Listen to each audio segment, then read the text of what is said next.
Y'all. If you're watching this live and it is no, sorry, if you're not watching this live, go ahead and skip forward about 20. Actually, you don't even need to skip forward. We'll just get started right now. I know there's not people in here. We're gonna let people trickle in. But I'm just gonna double check my audio. Everything sounds good. Cool. All right, y'all. Welcome to the Joyage Kingdom. I'm Cage, your guide. We'll be replacing Little Voice Intro for now, giving a break from the constant internal monologue that is the human mind. I want to say thank you first for listening or viewing whatever platform you're on. If you haven't already, smash like in this video, subscribe to the channel. We got two awesome guests on, two founders of the WallStFam NFT project, a project I reviewed the other day. And yeah, it's going to be dope. They're cool guys. I was super excited to get them on the channel. You guys know podcasting is my shit. So I'm really excited. And yeah, we're going to bring them on right now. 3, 2, 1. Hey. Baller. Hey. What's up, y'all? What's up? Hey, Bryce is in the house, liking stuff for the Joyage Kingdom. That is absolutely right. And also, I have the WallStFam's links in the description below, I believe. So if you guys want to check them out during or after, we're going to be talking about NFTs. We're going to be talking about their experience in NFTs, what it's like being a real founder. These are my favorite episodes of podcasts because I don't have an NFT project right now. I'm a YouTuber. Like that's my main. That's like everyone always asks me why I haven't done an NFT project. I'm like, because that's a full ass job. Like I can't do both at the same time. So I'm super excited to talk to you guys today. And we have one person who's more focused on dev work, and then one more focused on like the art. Right? Is that right? Yep. Fire. Yeah. Awesome. So how is it with working together in two completely separate like things? You guys do totally separate things. Is it literally you guys hands off? You just say, all right, this is what you need to do. This is what I'm gonna do, and we'll just kind of go off and do our shit. Or how does it kind of work on a team like that? Yeah, we speak in completely different languages. He speaks in like alien code language half the time. Like we literally cannot even understand each other. So we'll just leave each other alone, basically. Yeah. Yeah, that sounds about right. Yeah. I mean, I just didn't know, like on a team with an NFT project where there's a lot of moving parts. Is there a lot of delegation, or is it one of those things that you always have your hand in everyone's jar and everyone's kind of working together and everyone's checking in? Or is it literally like you're working on the art and you're expecting everyone to take care of their end? Do you guys have like other people that you like lease out almost, or you like hire out for like very specific things? Like, hey, I need you to get this, like this tiny part of this code, or I need you to like to do this one piece of the art for this piece that I'm doing. Is that kind of how it works, or do you guys do everything kind of on your own? Yeah, that's a great question. I can take that. Yeah. I mean, I have that question myself. what would be good or not? Yeah. But I think what we have right now is working. So basically, if someone who is more intimate with what's going on in the project, like, and can see multiple components of the business, then that person can make their own decisions and owns various things that don't need hand holding, right? They can come up with ideas, do things, and execute.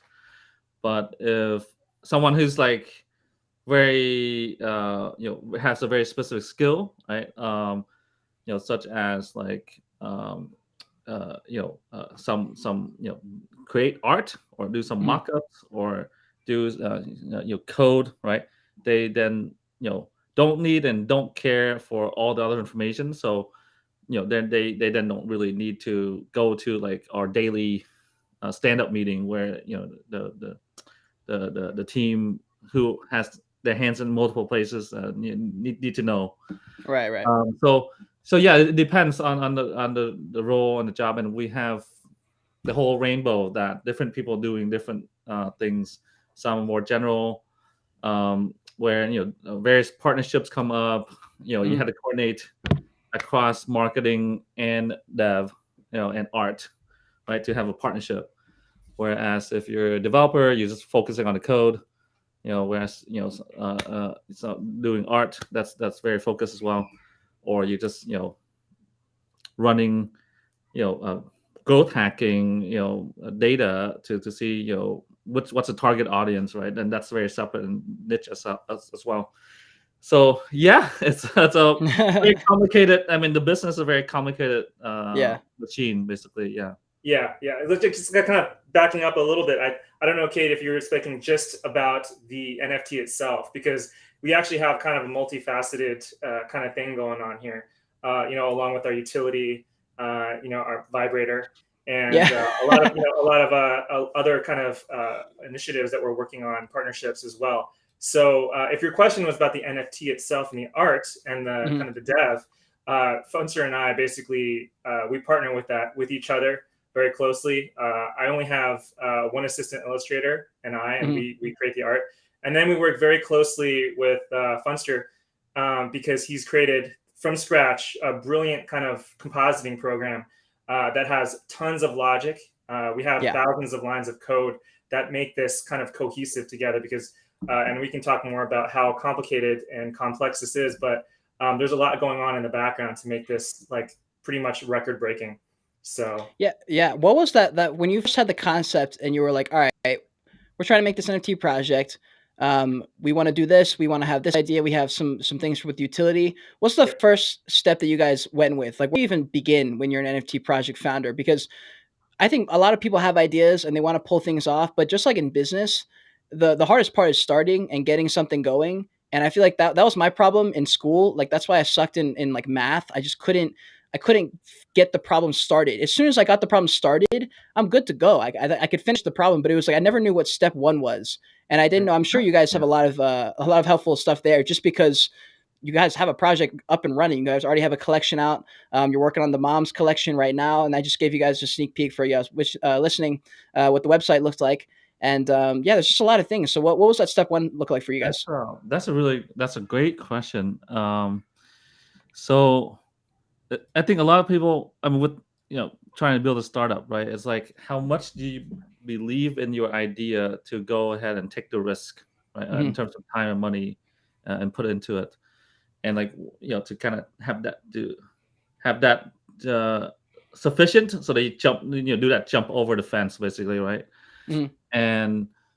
And so yeah, so I mean, Matt and I we had many discussions, right, and to assess our idea to see if it's viable, right? Yeah. Wasn't So our first. Wasn't our first. We we yeah, yeah, brainstormed for kind of a little bit of time, before we yeah. So I mean, there's some interesting thing there is that I wholeheartedly believe that every community, every group of people will be NFT based. Mhm.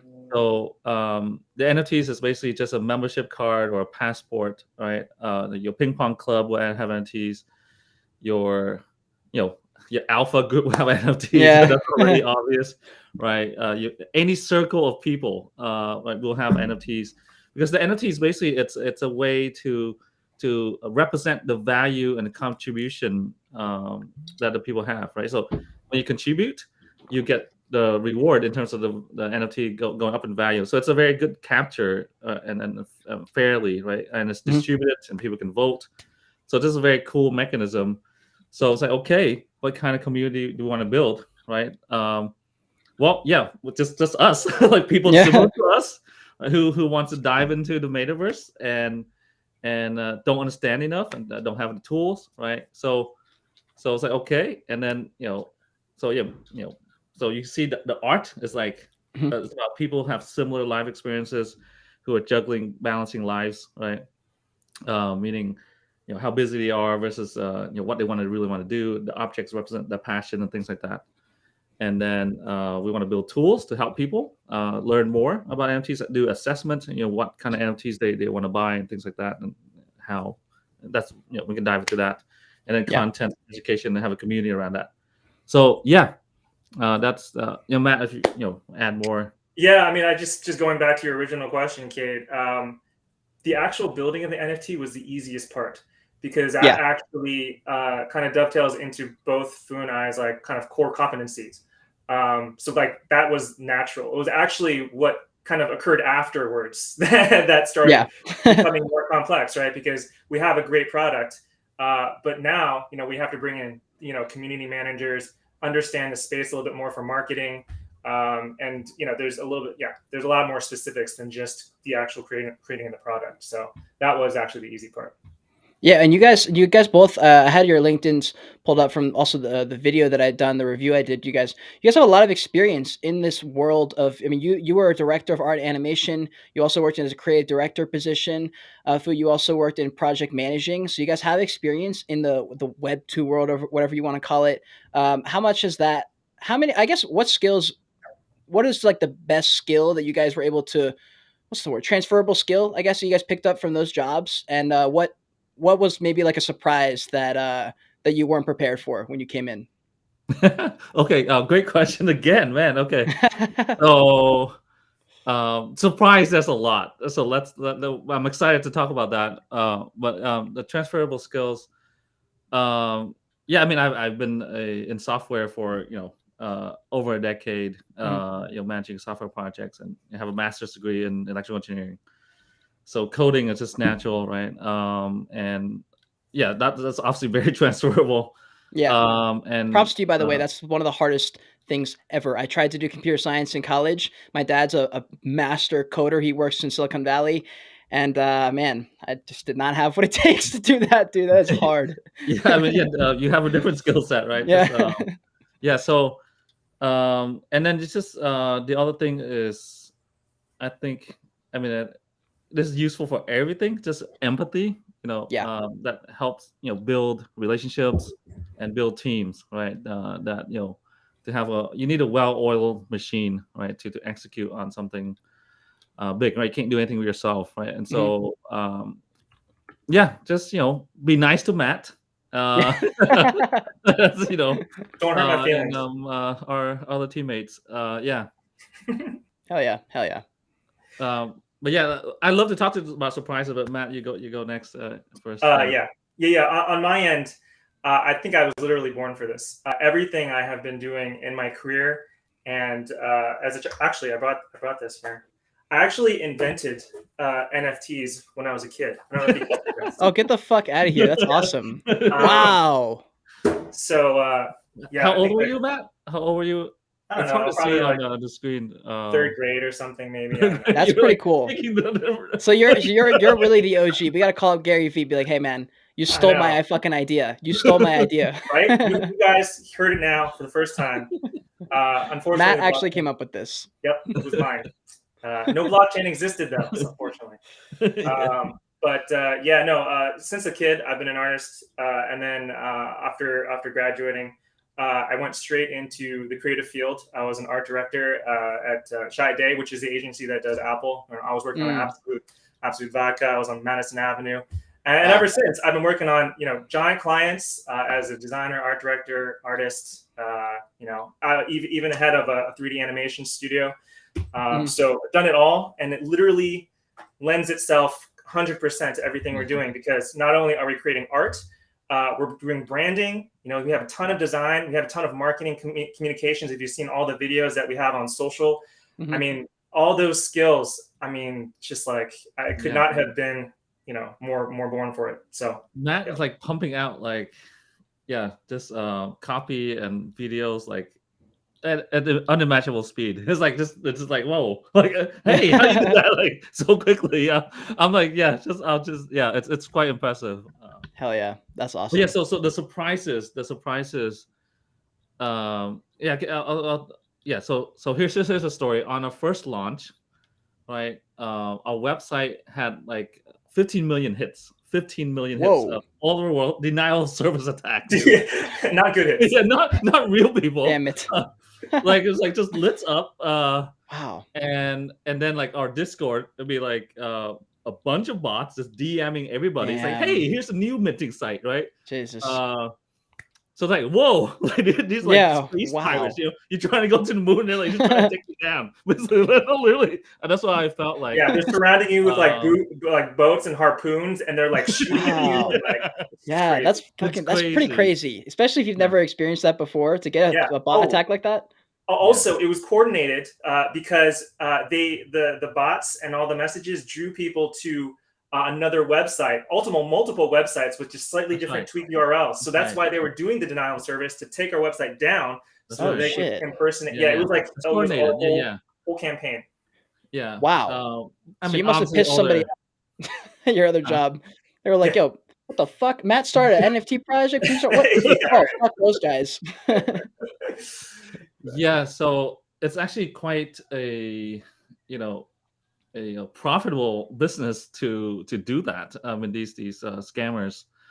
Like we see their wallets, and they like just lots of money in there. and we hear it, stories of people getting scammed all the time. So yeah, it's it's a little bit of surprise. Basically, there are, because it's basically the Wild West, right? There are significant number of scams from every single level, right? Yeah. So basically, there are marketers that's scamming us. It's like, hey, they're like fake marketer, right? There's a real marketer, and then they'll be like, hey, they change the character, and we almost send lots of money to them. Actually, I lost like $800 to a scammer. Jesus. I didn't tell Matt yet. Say, what? I mean, so marketing people, right? There's fake marketers, and then there's devs who contracting devs, right? Who would then have backdoor in a smart contract, right? And scam the project team. And then there's project teams that rug pull the community, right? Scamming the community, right? It's like there's just like every level, right? And so like I think because of that, NFTs, there is a percentage of population who thinks NFTs as a whole is a scam, which is just that's ludicrous, right? Yeah. But like, I don't know what the solution is, but like, well, I mean, that's how it was in the beginning. That's just how it is. Yeah, that's just how it is in the beginning of any like thing like this. I mean, it's the same with I remember watching YouTube videos back in the way back in the day about like the dark web and like backdoors and like these, I think it's called like red rooms or something like that. And they're like, yeah, if you go in, they're like these hackers will like go through a back door, and I was just like, back door. I was like, what does that even mean? Right. And I think people just get scared off. I mean, that's why I didn't do it. There was this kid who did a Bitcoin speech in my 2017 college class, public speaking, and he was a sketchy ass dude. Of course he had to be sketchy. I was like, why? If he had been a normal kid, I maybe would have taken it seriously. But I remember him doing his speech, and I'm sitting there, I'm like, that sounds like, no, I can't do that. No way that's going to take over. He's like, it's going to take over the world. And he's probably rich as fuck now. He's been buying Bitcoin since like 2014 or something. So right. Yeah. So yeah, we feel the same way right now that NFTs is going to be everywhere. That it's, the applications are, unthinkable. I mean, the things that we can think of are like, driver licenses, government IDs, all that stuff, of course, right? Wine, certificates, purchase certificates, all that stuff. That's yes, easy. But there's going to be like all kinds of other unimaginable, applications, and basically, the question is like, oh, what's NFTs used for? Why is it valuable? That's going to be completely moot, right? It's like asking, what's the value of the internet? It's really hard to explain, right? Like, what's the internet used for, right? It's like, oh, just used for it's just to communicate, But like, yeah, you can use the phone for that, right? So that, like, people just don't understand yet. Like when you answer the question with NFTs, people don't understand. They'll ask another question, right? But I don't even tell them. People ask me what I do. I'm like, I do tech stuff. I make videos about tech. They're like, oh, okay. I'm just like, cool. Yeah, it takes hours and like lots of reading, right? It does. To really get it. A lot of rolled eyes. Yes. Oh my God, for real. Yeah. So, yeah. How about you, Matt? Any surprises when you pulled into the NFT space besides the big Discord hack and like that main thing, I guess? That was the big thing for me. That's the big one, actually. Yeah. There is a lot of smoke everywhere, on every level, and even where you think there's no smoke, there's smoke. Like I'm always surprised. And sometimes, and we've been able to just kind of like have more insight. We started partnering with other projects, and I feel like share the same experiences too. It's not just it's not just us like not knowing anymore. Now we know like it is. It's not just our experience. Yeah, we're now veterans. Yeah, it felt like it's been years. Yeah, it literally is insane amount of things that we've learned. Yeah. Well, it's the experience you guys go with, the amount of people you talk. Like, I mean, I remember I was interviewing this guy named Mikey who was a Hate Beast mod, and I found out he's like the guy behind Geico. Geico's like commercials, the Gecko. I was like, what? It's like, what do you mean, like 15% on car insurance, Geico? He's like, yeah. I was like, what?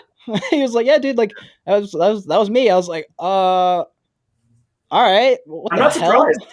I'm not surprised, actually. Yeah, I mean, he probably worked at the Martin agency down in Virginia. That's where they do Geico, and a lot of guys from advertising, from creative are in this because it's conceptual. You're coming up with ideas, you're coming up with art and messaging. I mean, it's like it's our wheelhouse. So that makes perfect sense.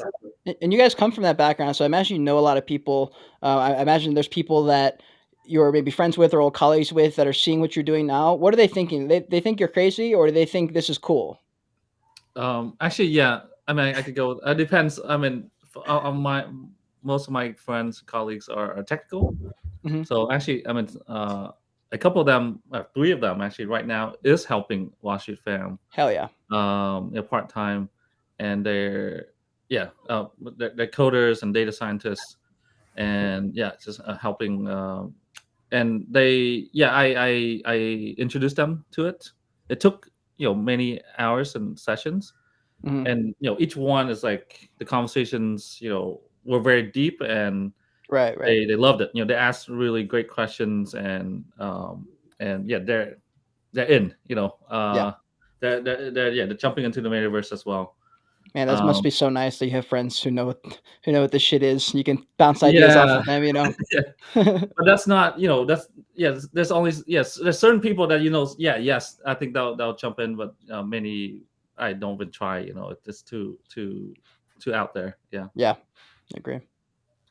And same for me too. I mean, I'm come from the creative field, and so I think there are a lot of people who get it.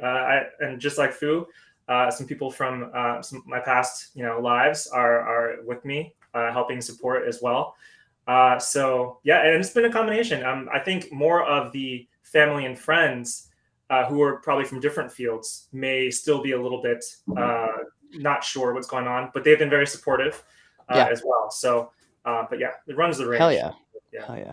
Well, I definitely want to get into some of your project specific mechanics, but I have one question from Bryce here, and he asked, which is a good. Hold on, my dog's like whining at the door. She's like 2 feet away. Let me open that door real quick so she doesn't keep whining. I'll be back in like 3 seconds. I'll do Cade's job. Let's see. It says, Bryce says, "What has been your biggest challenge in building a collaborative community?" Okay, I can take that one. So, so the community, they need to have a something to look forward to. Okay, like a common vision, right? A common thing that they want. So that's one, and that's not too challenging, right? That's the same thing that got you excited, right? To start doing the project, and you need to communicate that, through the website, through your voice chats, things like that, right? And then the second part is the having activities so that people stay engaged, right? So there's new people streaming in like every minute, right? If you go to our Discord, there's just new people coming in. They say hi, right? Hello, good GM. GM. So like the brave one would say that, right? And then it's like 90% don't say anything, right? It's like like, how is this place? Like so many, if you're new to the NFT space, right? So it's about, and it's hard, right? It's hard to. There's a lot of barriers, right? It's like to get people into Discord, right? So get past the verification screen for someone who's never used Discord before. You don't even know what you're looking at. I agree. So making that process very simple for newbies, right? And then once they're in, right, make sure that you have some. It's not just like looking forward to the mint, right? It's like, okay, that's like 3-4 weeks away or whatever, and they can only ask so many questions about a project. You want to have activities to keep people engaged, right? Community building activities, right? Play games together. Have like a free roll poker tournament. People hang out and chat, right? And I mean there are, so it's like kind of circles, right? So there's like lots of people join the Discord and they just wait to mint. They don't care about the community. And then a subset that say hi and try to engage, but then there's not enough engagement back and forth or whatever, or they can't find the right person. And then there's a subset who's like always there and just hang out chatting. I'm quite surprised and impressed with how like some people like show up every day. Like I recognize their names now, right? There's thousands of people, but some people I recognize their names, and they show up every day, talking to people, telling about their lives. So yeah, people just I mean, we're humans and we want to bond with people, right? So have venues or ways to facilitate that, through events and common purpose. And it's challenging. So the biggest challenge, is it's just hard work. There's really no big challenge there. It's just like you need to think about it and you need to do the work, right? Dude, honestly, everything's that simple. It's just that's just the problem. Is like it's just so simple, but it's just not, and it's easy almost. It's just the fact that like you're just not going to do it. And I put out a tweet, or I was about to put out a tweet. I think it's in my drafts about the difference between it happening and it not happening is literally just the fact that like we're all smart. We all have ideas. Very rarely are they original. But it's like if you do it, like that's the only thing, that's literally it. If you just do the thing, you will at least get somewhere. Versus if it's just in your head, nothing ever happens. Yeah, I'll just add to that. I agree 100% with everything you just said. It also helps when you start with like a good foundation. So when you start your project, having in mind, the kind of community that you want to build, and kind of creating a product that is going to reflect them, and be able for them to identify in it. So kind of brings them through the door. And so that was one of the kind of major milestones in saying, yes, we're going to go ahead with this idea of WallStFam, because we felt very strongly, and we have been, definitely verified that, people respond very strongly to this idea, the concept of our balancing lives, especially people, who are working, and have to balance, their dog, like their grandma, their kids, everything. We're all kind of, this is like a universal, human condition. And we haven't seen it anywhere else. So we really felt there was a big opportunity to kind of create this community and kind of rally around that whole identity. Which seems to be working. And that's super, super important. You have to have some kind of message that keeps people grounded and coming back to your project versus another. Just because there's a billion different projects out there. A lot of them look similar. There's a lot of ideas that are being passed around that everyone's kind of doing. Like right now, the alpha is just giving whitelists to just random everything, and people they see whitelists and they immediately just think that means profit for them, even though it's not the case for half the time. And that's kind of what's happening around here. But you guys are out here offering different stuff. So I wanted to pop in and talk about the vibrator, which is awesome. I think it's really funny. So I'm going to pull up the website here. And if you guys just want to talk about it, I mean, I talked about it in the video pretty like somewhat in depth, but you guys are offering a lot of things here. So I just didn't know if you guys wanted to go into that. Yes. This is I'm very excited about vibrator. So basically the key problem that we wanted to solve is that when someone new to the NFT space and they go to OpenSea, it's like, hey, I want to buy, if they're very rich, like, hey, I want to buy Bored API Club or whatever collection. Let's just use Bored API Club as for example. And then the next question is like, okay, which one of the 10,000 do you want to buy, right? And so like rank, right? So like everyone knows, and they should know, right, that if an NFT has a better rank, then they are priced higher, right? But to what amount, right? So like you go to OpenSea and you see like a bunch of NFTs, they're all randomly sorted, and it's random pricing. Like you just don't know, right? And then if you are have a little bit more expertise, you go to different rarity tools, right? And you go there and you see, you can rank the NFTs by rarity. And then, like, now what, right? You can. It's so you have like these two screens. You have like OpenSea and then Rarity. You check back and forth and you try and find, hey, this one was sold, last week for this price and it's this rank, and now this one being that I want is this price. This is good, right?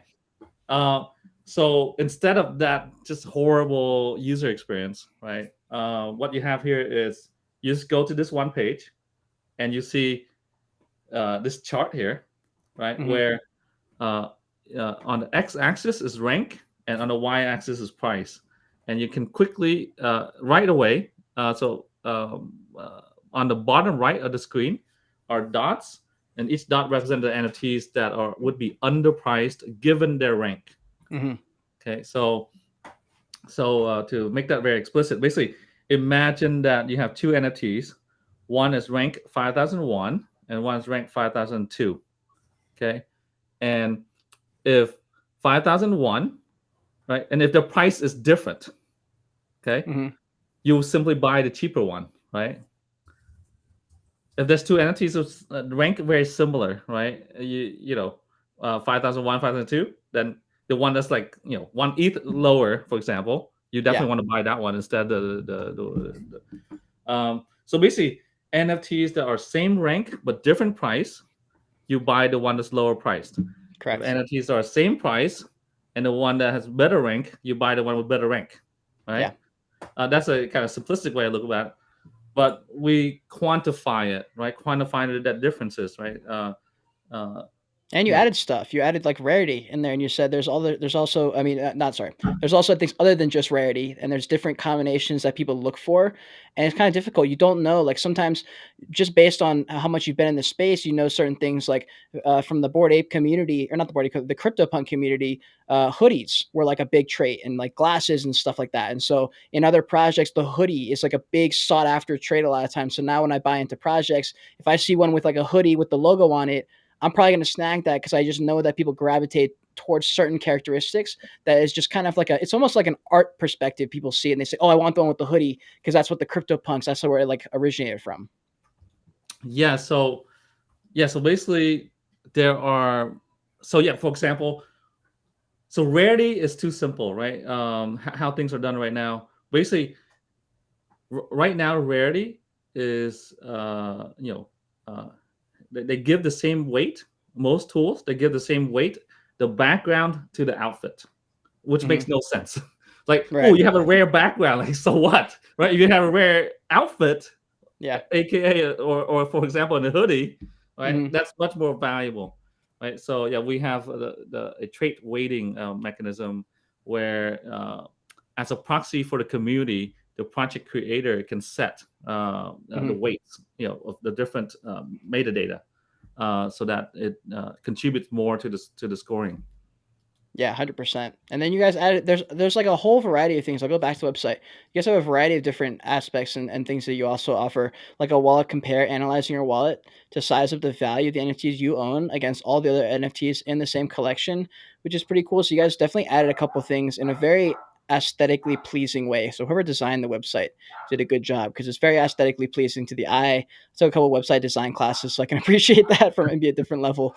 But I mean, you guys have cool stuff. Like you had that, and also you have the buy. This is huge. The buy and sell assist. This is bigger than most people think. I think a lot of people will sell something on the floor just to get out of the project or to take profits, but they don't even notice. They're like, oh, this specific trait is like super fucking rare, and it's like 75% above the floor. And if you just known that, you could have made 3x what you made. And you also have pro data sets. You also have deal notifications, and just a whole variety of different things that you guys offer. So just to be clear, we are building this, right? So Vibrary 1.0 is out, but Vibrary 2.0, we are building that, right? So it's not all out yet, but yeah, that's it's coming out. Hell yeah! So, get on the train and yeah. And Daniel says he's asking if this will be on other websites or is it just for OpenSea currently? Yeah. So currently, first priority is OpenSea. Okay, gotcha. Yeah, and what do you guys think about that? By the way, with OpenSea's getting a lot of heat recent, not even recently, it's the past like 6 months. Everyone just hates them, but there's nobody who can take the helm. There's nobody even remotely. Yeah, like they suck, and so it looks rare. Maybe gonna come in Coinbase if they ever. Yeah. They're like 4 months behind now. They were supposed to come out like last year, but they didn't come out. I don't know what they're doing. But there's a whole variety of it. Like GameStop's looking to come out with one. Reddit wants to come out with one.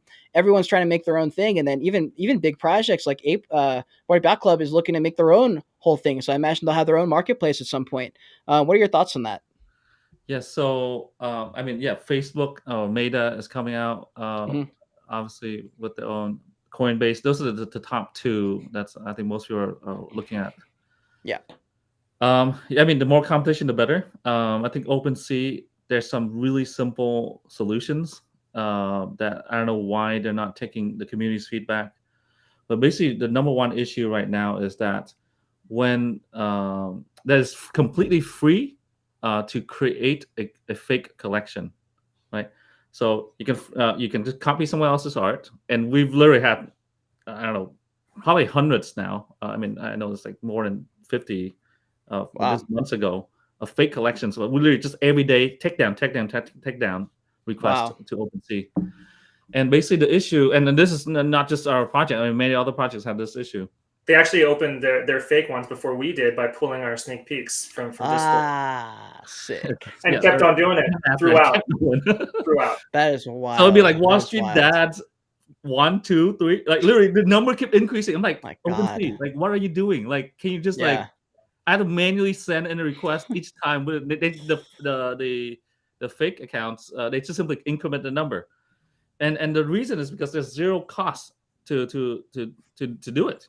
It takes literally 2 seconds to make a fake collection, whereas it takes more time, right, to write up an email to send OpenSea, and then OpenSea review it and then take it down, right? So that asymmetry, right, causes a lot of spam and fake accounts on fake stuff on OpenSea, and like the simple solution is just charge a little bit, right? So or deposit, right? Just if you get taken down, right, then you lose your deposit, right? So now that's really stop pretty much all the fake scams.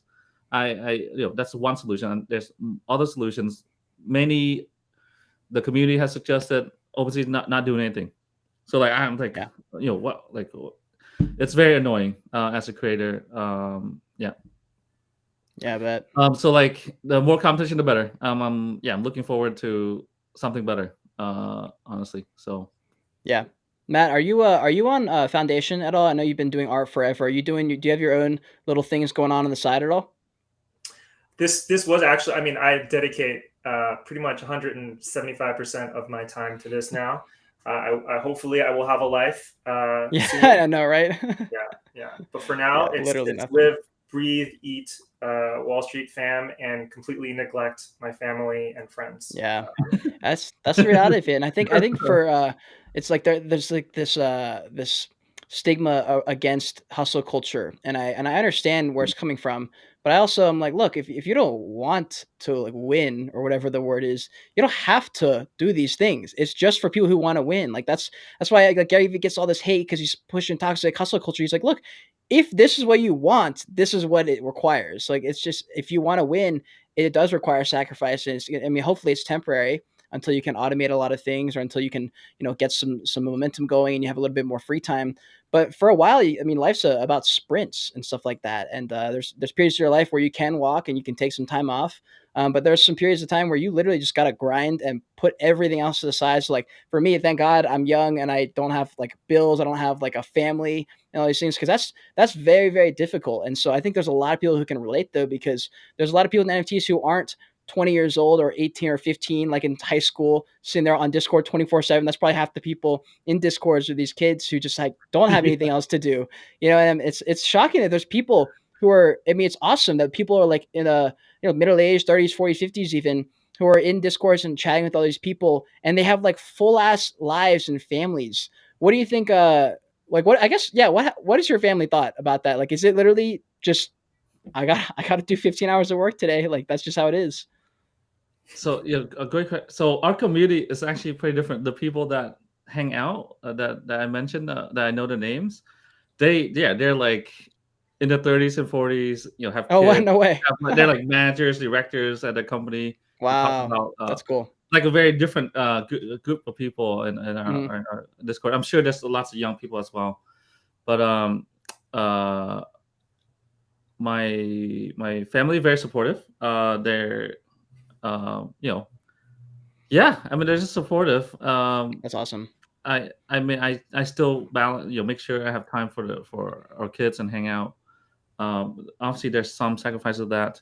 So the analogy is that like, I mean there's a boulder, right? You got to push to the plateau before you rest, right? Mm-hmm. So, and then you go to the next plateau, you rest and go to the next plateau, right? So like when the boulder's in the middle, like you cannot rest, like that's exactly. Right. So yeah. For you, Matt? Oh yeah. I mean the project is a literal metaphor for us in our lives. And yeah, my family is also supportive, but is also, I don't think my kids remember who I am anymore. So hopefully I can correct that soon. But yes, Do you guys work at home right now, or do you guys like go to the office? Like, are you guys in the same state, or is everything pretty much remote? Yeah, just remote. Yeah. Remote. I'm in Texas and Matt in Maryland. How'd the idea, like, where did the genesis come from? Was it Matt? Did you have the idea for the art, and then you approached him, that you met him in a Discord or something, or how did all that So begin? we've been friends for over 10 years. We met in the Bay Area where Cool. we both worked. So yeah, but yeah, the idea came from just looking at the space, and I think we talked about that, like basically who we are, and yeah. I mean, the literal second that I remember coming up with the idea is I was waiting in the parking lot of the pool where I was going to pick up my kids and my wife, and I couldn't go swimming myself because I was sitting in the car with Fu brainstorming. And so it's like, wow, I'm like literally like trying to, balance this, and I can't, and that's where it's sort of that concept came from, is like us literally trying to balance work and life and family and trying to kind of break into the metaverse. So Yeah, no, definitely. What do you have any advice for people who are trying to get jobs? I asked this for all founders because everyone's got a little bit of a different answer. Any advice for people who are trying to work in Web3? There's like a variety of different kind of jobs you can get in, and there's different ways to make yourself stand out. But what do you guys look for, I guess? Okay. Oh, that's a great question. I think Web3 is definitely different, and I really like that. I really like that new culture. It's not stuffy. You don't go up on an interview. Yeah. I mean, I've gotten many opportunities for requests for jobs, and I've interviewed lots of people. And basically, it's like just add value, right? Add value to the community, add value to the people. How can you do that in the beginning? Like for like Discourse, if you're like a kid and you're or like 25 or something, you're just like in a Discord, you're like, man, I want to land a job somehow. How do I get in? What could they Right. do? So I mean, let's say you want a community manager job, right? Just hang out in the community for a few days and help around, and then like only an idiot founder would not want you on the team. Yeah, like it's like, hey, sure. this guy is just already showing value. There's Basically, no being a need community to do anything. manager. There's no need. Like, Yeah. You saved me so much time. Like I know I don't need to. There's no risk, right? Because you're doing it. I know you can do it, and it seems like you're naturally doing it. Like there's no risk. I don't need to do any interviews. I don't need to waste time doing all this stupid shit, right? Yeah. Just that's it's as simple as that. And like Web3, so even for developers, it's like no one cares about your resume, right? Hey, what have you built? It's like, and you show up, you're just like, hey, I know you're having this problem. I see your website, I see your smart contract. There's you need some gas optimization here or there. Here's an idea, right? Done, right? It's like you already start talking and working, and then it just naturally comes, right? So the Web3 is really cool like that. Yeah. And Matt, anything from you or from your end, just coming from a different standpoint? Yeah, I mean, this just in general, this whole space is not human years. It's not even dog years. It feels like fruit fly years. Like everything happens so fast that like even just something that happened 2 days ago seems like a month ago. So to that end, people who kind of understand that way of working and are like into it, and it drives them, and they have a passion in it, it shows immediately. Yeah. And so you don't have these like, long drawn out 6-week step interview with corporate, board members and stuff like that. I mean, literally just hire you like on the spot. Yeah. Done, and you start working, and that's it. Like, and you produce and create value, and that's it. I mean, it's so simple. It's so beautiful. It's like Web3. It's just so simple. Yeah, I agree. And Bryce, I always tell that story about Bryce, who's been asking a lot of questions here that are awesome.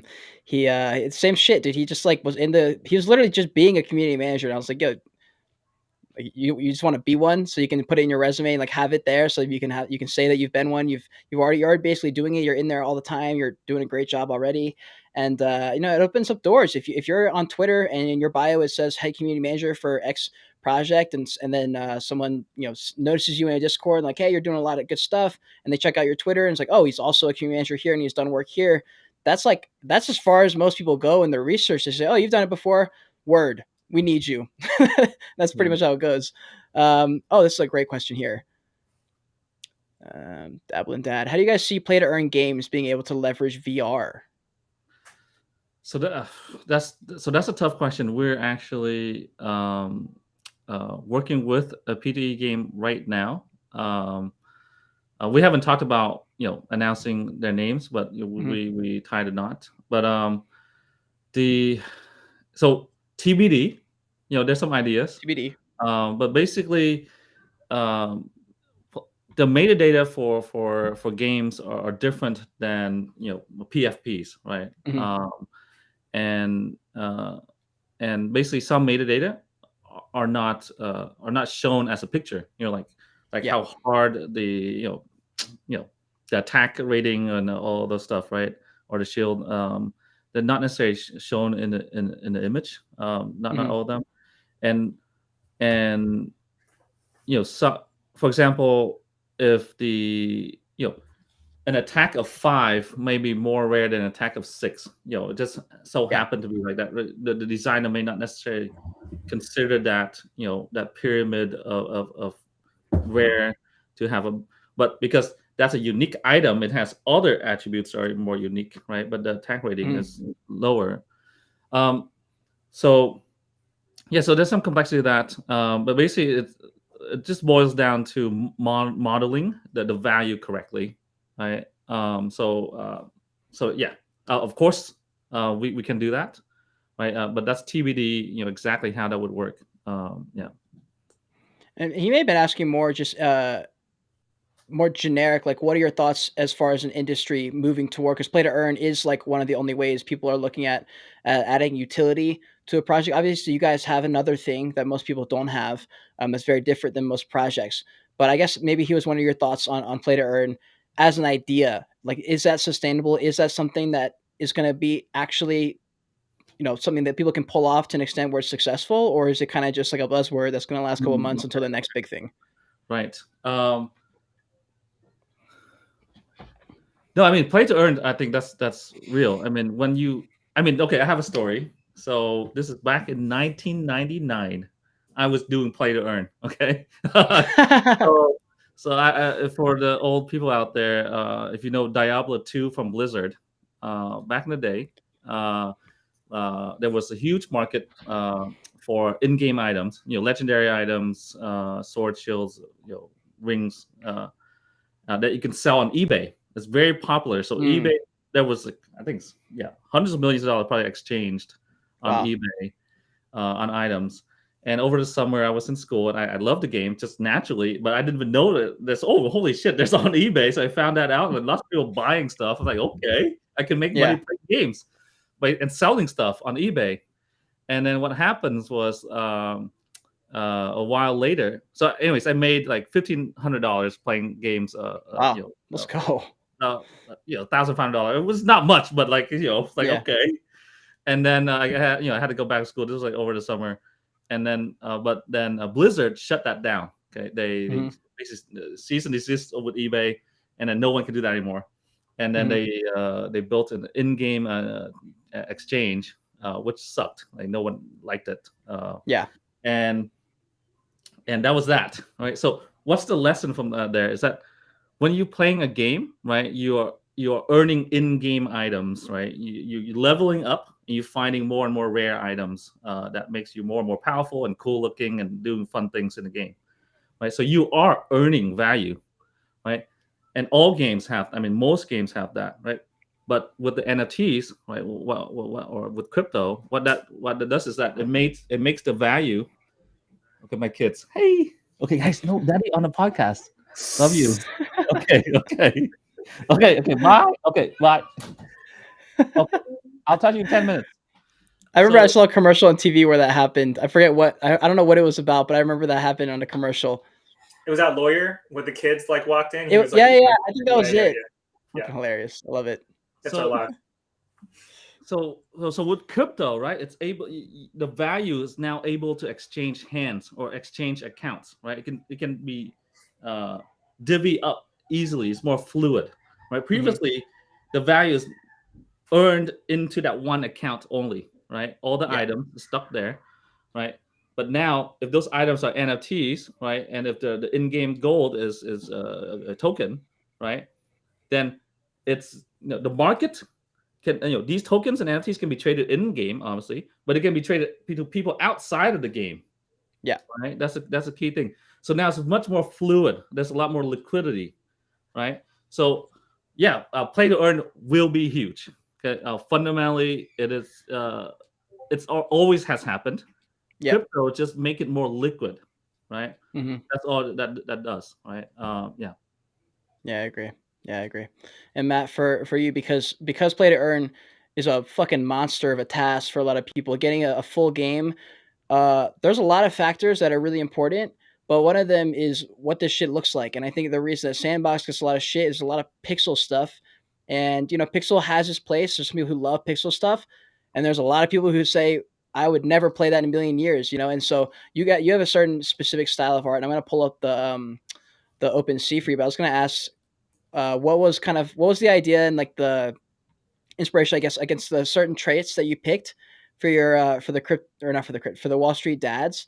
A lot of them look very different, and there's some very interesting different artistic choices here in mass, in like babies here, and I guess I don't know, I guess talk about the art and what that was like constructing a collection of, was it 3,000 NFTs, right? Correct. Yeah. So, I mean, I don't think I have enough time to talk about the thought process that went to it. But just high level, just trying to kind of get at the symbolism, of what it's like to be sort of a working parent, and trying to kind of encapsulate that in sort of as many and as creative kind of variety as humanly possible in the time that we had. And then for the style itself, we wanted to just keep it clean, simple and iconic, fun. We don't take ourselves seriously. Although for the moms, and if you pull up, some of the mom images from the site, and we'll be obviously creating more and more sneak peeks as well, we crank that up like a huge level of amount of detail. I was going to say it's a whole ass step up. Yes, I mean, huge. It is, and also it's actually kind of proportional to women are way better looking than men anyway, so I mean it makes sense. I agree. Except for this guy. Oh yeah, 100%. But yes, so yeah, it's really just trying to, and actually with the moms as well.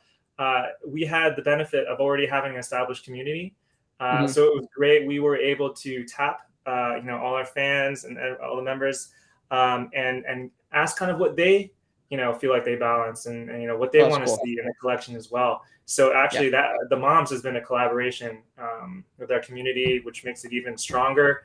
There have been people along the entire way, giving advice and ideas, and so it's a reflection of them. And it's. Does your wives have anything to do with it? Were they like, nah, Matt, don't fucking do that. Pick this one. Do this instead. Maybe. You did have some input, yes. That's funny, dude. That's funny. Here we have a question here from Air. For people who tend to move more optimally at a slower pace, but are still interested in Web3, that is very interesting. A very interesting take actually, because Web3 moves so fast. What advice can you give in order to keep up? It's a loaded question, actually. That's a pretty heavy question right there. So I'm not going to name names in our team, but there are people who work that way, and and they add value as well. So, but basically the key thing is, I mean, just read. Have meetings with your teammates where it's like just to, hey, let's just chit chat about Web3. What's this new world is like and is going to be like, right? And that's that's great. And in terms of like doing your job, I mean, just do your job. It's not there's it's how you basically you set expectations with your teammates, and you show up on time and you deliver based on expectations, and that's all that takes, right? I mean, some jobs are much more not like hectic, right? Yeah. It's like if you do development, or you do writing, you're writing articles and things like that. It's not hectic, right? It's like well planned out and thoughtful. Is more valuable than kind of be immediately responding. But if you're a community manager and a Twitter person, then you need to be, really on top of it and Yeah. respond immediately. So just there's like identifying skill. what you're good at and just tapping into that more, Yeah. I guess would be like a good thing. And for people who aren't working in the Web3, what do y'all think? Maybe people who are just interested, bouncing from Discord to Discord, not sure which way to go. Especially there's a lot of people in the NFT space who are just interested in NFTs as like a genre or as a subject matter versus like flipping in and out of projects. Or some people who just like enjoy being here, just enjoy talking about it, being part of this cult that we call NFTs. Like I feel comfortable calling it a cult. There's not a lot of people in here who understand. If someone who didn't understand NFTs jumped on NFT Twitter one day, they'd be like, "Whoa, what is happening here?" Yeah. Like, It's a whole other world. So actually, another aspect to answer is like as a consumer, right? I think it's actually. I mean, personally, I do this. Like, I don't join 20 Discord servers. Mhm. I rather join 3 to 5 and be follow up on their announcements and know Yeah. what's going on, because I mean that basically if you know a project is releasing something soon, right? Mhm. Oh, then that means like there's a good chance that not not financial advice, right? But you essentially quote unquote have inside information Right. on what's the project is doing and what they're up to, right? So the depth is much more important than the width there, right? Or breadth. So just stay in one server and know what's everything up, and then you still have capacity, try another one. But don't Mhm. like just join 10 servers and then you get nothing. Right? You don't understand anything. Yeah. Yeah. How about you, Matt, from a different Yeah, perspective, maybe? yeah, definitely. That was actually going to be my answer as well. I mean, I interpreted that question sort of as someone who is just interested in kind of being aware and knowing what's going on. And you could spend every waking second trying to consume everything and still not be able to catch up. So it's not a matter of that. It's just a matter of focus, I think. And if something has caught your interest, I would say maybe laser focus what limited time you have on that, because it's impossible to keep up with everything. There's no way, and Yeah, work I for it. agree. I agree. Yeah, whatever your interest is specifically, because there's different little things in NFTs that people like. Some people are just NFT artists. They don't even know what a yacht club is. They're like they don't care. It doesn't affect their industry at all. So if you're an artist and you're trying to connect with collectors, artists, you're trying to speak at events, go into big galleries, because that's what's happening now in NFT land. It's like a big ass networking hub. It's like a big ass like I don't know like a big mosh pit of people all doing the same thing, interested in the same stuff. And how I said earlier, like I met the dude behind the Geico commercial. I've met with some massive business owners who have more money than I'll ever make in my entire life, times 1,000. And I'm like, I would never in my life have been able to connect with these people if not for the situation of NFTs and like this whole big thing that people are kind of circulating around. So yeah, if you find one aspect that you like, just focus on that. And Alex Becker says it on Twitter. He's like, you're going to hit a home run in whatever thing you're focused on. He goes, don't try to hit a first base on everything. He goes, you're better off hitting a home run in your own thing, figuring that out, being an expert. Plus, if you're an expert in one little sector of something in the whole space, you get to be the expert. And so people are going to come to you for questions. You can start to build your own personal brand and to get behind that. And there's a lot of things you can build from entering into your own space and tapping into things that you do well. And like I think for a long time, my dad I would even make fun of people because he was a coder for a long time, but he's also super like charismatic and open. He's good at talking. And he was like, yeah, like when I was growing up, the computer science kids were like the nerds. He goes, but now we're in this world where like gamers are the coolest people ever now. They're the people with all the money, the girls, and like all this attention. And he goes, and the coders are everyone wants to be a coder now. Everyone needs to be a coder now.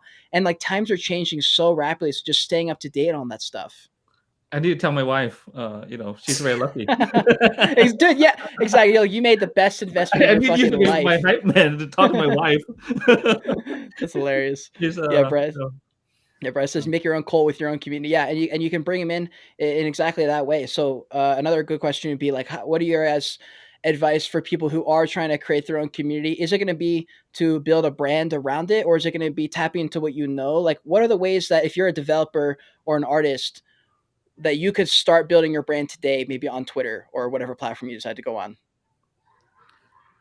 So I mean that's a big question. So I mean, kind of first step is like really figure out like how you're adding value to people. So that's that should be an obvious thing to figure out. Um, yeah, and then two is yeah, you have to be authentic.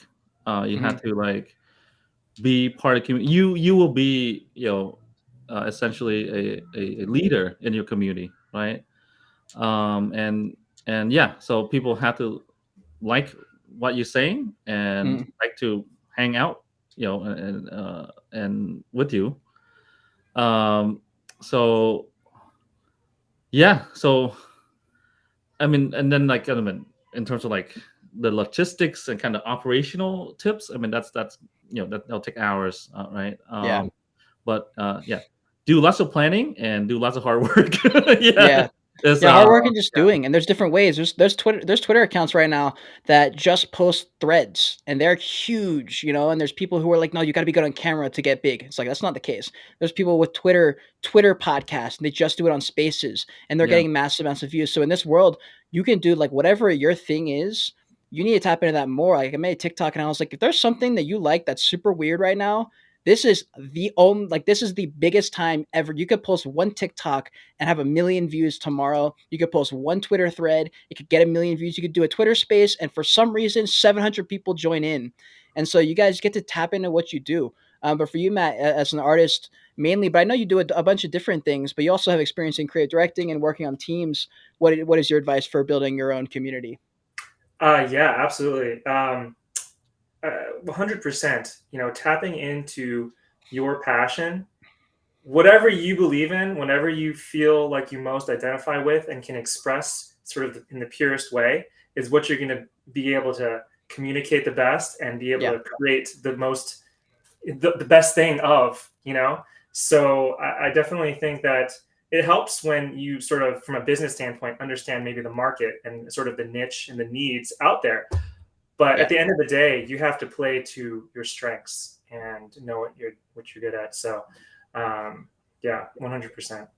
Yeah. Yeah. I mean, we've been circling around the idea of basically like what people always ask how you get a project off the ground and how you do that, and it's really the same answer every time. And that's why sometimes I think it's funny when like if a project wants to come up to me and schedule a call to do like a one-on-one, just talk, like share the project, and like what do you think, and like the answer is a lot of the time it's just the same shit. It's just you gotta like do the work and put it in.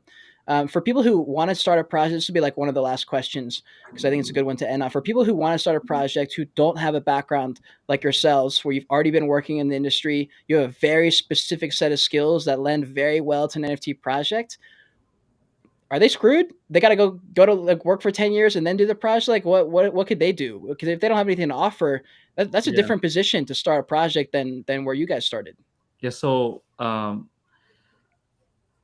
one of the lessons learned that we have is that yeah, in terms of starting your typical launching a community, some value prop and have a PFP to represent that. So if you're launching that project, you need you need a tech person, you need an artist, and you need a marketing person. Mhm. Slash Holy Trinity. right, Yeah. the Holy Trinity. As the founding team or the lead, it doesn't have to be the founding team, but just there need to be some experience and leadership in each one of those components. So yeah, that's kind of going for a big thing, right? Launching one of those. I mean, but there's all kinds of other businesses or projects that are different scope, right? So, and there's a whole wide variety of them. So, but yeah, so know what is needed, Yeah. right? And make sure you have the team to fill in the gaps, Mhm. the skills that you don't have. Yeah. Yeah, 100%. Oh, that's huge. Yeah, the delegation factor. If you don't know something, just find someone else. Because Gary Vee says a lot of time, he's like, it take way more effort, time, and energy and money to learn how to code rather than just hiring someone who can already do this shit. Because that's literally what they do. How about you, Matt? Anything? Yeah, I mean, if you don't have those skills in, art and tech, marketing, but you're great at, let's say, bringing people together, Mhm. then, if you can focus on that, that's great. If you can rally people around your idea and your inspiration and get them on board, then Yeah. there you go. I mean, that you're even in a greater position. Actually, sometimes I feel like Fu and I are just too in the weeds, because not only are we trying to promote and we're trying to grow the brand at the same time, we're also creating the product, which is actually, it's tough to be able to be down in the weeds and then above the clouds at the same time, and code switching between those. So Yeah. you may actually be in a better position as someone who just simply oversees. True. I would just True. say, as long as you can truly inspire and make sure you can trust your team, especially the devs. Like not because it's so critical. I think to just like in this space, artists for sure. If they feel like they're part of it and they have a say and they share in your ideas, great. You can see the art as it's being created, but Right. so much depends on the deployment and the security of your product. Yeah. So. Yeah, there's a lot of hacks. I mean, just Discord, you get hacks all the time. We've personally known many people who've gotten hacked. Yeah. So yeah, Me too. It's like a problem that it's almost you sign up for it. Like when you get into NFTs, there's a lot of things that you hope don't happen to you. They're probably all going to happen to you. It's just the state of we're in right now. When we're in the gold rush, fam. Like if you show up, like if we were in a real life gold rush, like back in the day, you show up and like you're probably gonna get robbed. You're probably gonna get attacked on the side of the street. That's just what comes with it. There's a big upside. There's a lot of great things you get. You meet a lot of cool people. You maybe make some money, make some cool connections. But man, there are definitely some drawbacks to being in NFTs this early. When I started back in the summer, when I first downloaded, like when I was starting to mess with like MetaMask and like OpenSea stuff, something would go wrong, and I'm sitting there, I'm like, fuck, there's like no YouTube videos on how to fix this, and I don't know who to talk to, and like I just figured it out kind of as we went. Where's the police? Who do I call? Exactly. Yeah, and that's why people wanted it. They're like, oh, like we get to be our own boss, but then someone messes up a transaction, they go, OpenSea, what the fuck? I'm like, no, fam, that's you signing up for Web3 and getting a decentralized wallet. That's what this is. You just made a mistake, and it's tough because that requires a lot of accountability and maturity in this space. And honestly, like, I mean, I'm only 23. But I can think of the emotional maturity of someone who's 18, which is only a few years ago for me. But it's like that was a different Cade. 18-year-old Cade was not the same Cade. I mean, I've grown so much in this past year being in NFTs, but like, oh man, it requires a lot of accountability, and I think that's why Gary Vee talks about it all the time. But this will be my last question. I thought this would be an interesting one because I think it would give a little bit of insight as to you guys as project founders and as people just in the NFT space in general who are doing different stuff. You guys are building, and that's very different from most people. Most people are just in here with not a single clue what's going on. What were you guys like in high school? And when you guys were kind of on the come up of life, were you guys entrepreneurs, like going after it, like lemonade stand Gary Vee style, or what was it? What was it like? Matt, you want to go first? Yeah, I was dating my girlfriend, now wife. Let's go. Hell yeah. And I was working jobs, and I worked all through college, and I continue. So I've been like freaking hustling my entire life. So it's just been used to it. Yeah, it's just life. What do you think that came from? I have no idea. My parents never made me do anything. Like, I think I was just, I don't know. I have no idea. Hell yeah. Cool. For me, I was a nerd. I was one of the best, if not the best, dev in the high school. Hell yeah. Taking AP. Did you know it? Did you know it back then? You were like, yeah, I'm the fucking best. I knew. Yes. I mean, I was. I mean, like, there's only in the advanced AP class, computer science. There's a small class, and so just a super nerd. And then in college, just wanted to party. Oh, wait, there's life outside of class. Did you go crazy? Doing drugs and getting drunk and stuff. All the things, just typical. Yeah. So that's where it starts. Just good life. Yeah. Hell yeah. That's awesome. And another reason I asked that is because it kind of especially people who are in your community right now, it's a really good way to humanize and empathize with people who are doing things that people want to be doing. Like personally for me, when I watch project founders or entrepreneurs or business people and they open up just about random stuff that has nothing to do with their business even, and I'm like, oh shit, like I did that too. And they're like, oh yeah, when I was in high school I did this, and I'm like, oh shit, like they're just a human.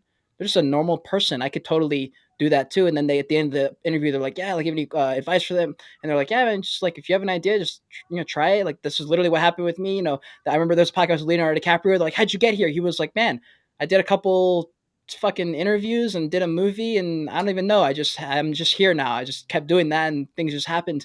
And I think that's really important for people to hear who want to chase after a dream. And this is the opportunity we have with social media and being able to do podcasts like this is you get to have these conversations. People do get to hear these things. So yeah, I can it's tell fucking you awesome. that like you are way more mature than I was until I was like 30. You know, like I mean, Let's go. in college, well, you know, just party, didn't know.